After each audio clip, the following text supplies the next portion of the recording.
皆さんこんにちは。シンプル内藤でございます。僕は日本の会社に勤務しながら単身マレーシアに移住した32歳です。本日は父親がマレーシアに来る日のモーニングルーティンということで、クアラルンプール国際空港まで迎えに行くまでの様子をお届けしたいと思います。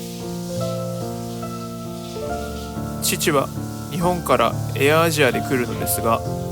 エアアジアは羽田を深夜に出発し、クアラルンプールに朝の6時に到着するというスケジュールが多いです。そのため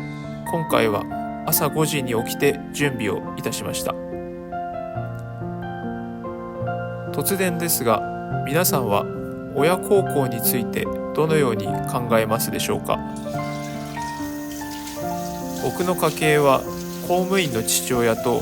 専業主婦の母親のもと、特に特別裕福だったわけでもないですが、僕自身は何不自由なく育ち、特段大きな反抗期もなく育ってきた普通の家だと思っています。そのため正直な話、親に対して大きな不満もなければ大きな感謝とかそういうものもありませんでした。もちろん一定の感謝はありますが、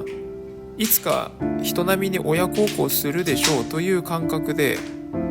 特段そのために何か大きなことをしたいみたいなことは一切頭の中にありませんでした。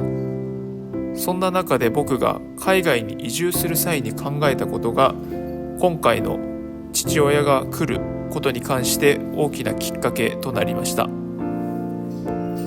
それは今の自分の体調だったり仕事、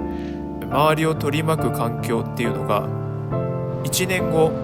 2年後もそのまま同じと考えてないかということです。仮にもし自分の体に病気が見つかったりしたら、はたまた急に結婚して地方に引っ越さなければいけなくなったりしたらなど、何が起こるかわからない人生において、例えば1年語学ちゃんと勉強してからとか、もう少しお金をちゃんと貯めてからとか言っていると、いつまで経っても海外移住なんてできないなと思ったんです。やれることはやれるうちにやらないと。この考えでいろいろと海外移住に向けて行動に移せた気がします。そして今までテイク中心だった自分の人生で、いつかみんなにギブしますよという浅い考えでしたが、やれるうちにやるという考えのもと、自分の考えがテイクからギブに大きく方向転換した瞬間でもあったような気がします。というよりどちらも並行して進めるといった感じでしょうか。そこで思いついたのが今回の、両親をマレーシアに招待するということでした。これは海外移住を決意した時からの目標の一つであり、今回これの半分が実現するといった形になりました。もちろん僕自身できることなら実家にいる飼い犬をペットホテルに預けて、両親をセットでアナのビジネスクラスで招待するということができればよかったのかもしれません。しかし今の僕にそこまでの財力もなく、結局今回はビジネスクラスですがエアアジア、それに父親だけという情けない結末になってしまいました。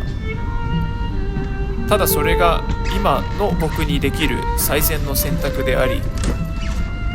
力不足を感じるとともに、それに伴って頑張ろうと思える原動力になっているかもしれません。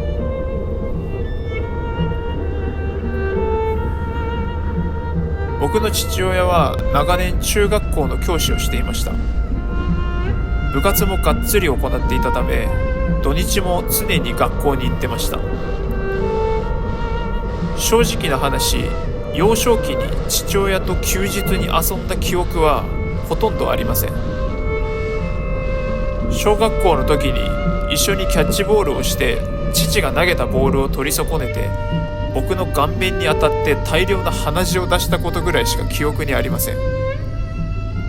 そんなこともあってか、今回は思い出作りも兼ねて約30年ぶりの海外旅行ということで、ゆっくり時間を確保してもらいました。旅費だけで約32万円もかかってしまいましたが、不思議と誰かのために使うお金って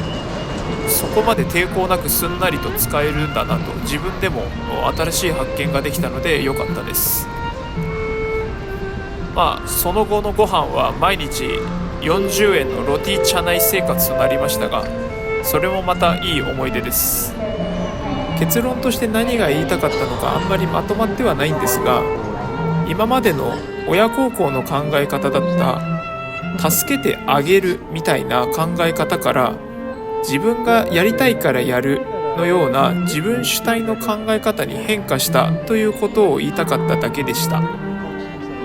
結局それも自分の満足を満たすための独りよがりみたいなものなので、まだまだ未熟者なのかもしれません。皆さんは親孝行についていかが考えますでしょうか。よかったらコメントで教えてください。それではまた次回の動画でお会いいたしましょう。ありがとうございました。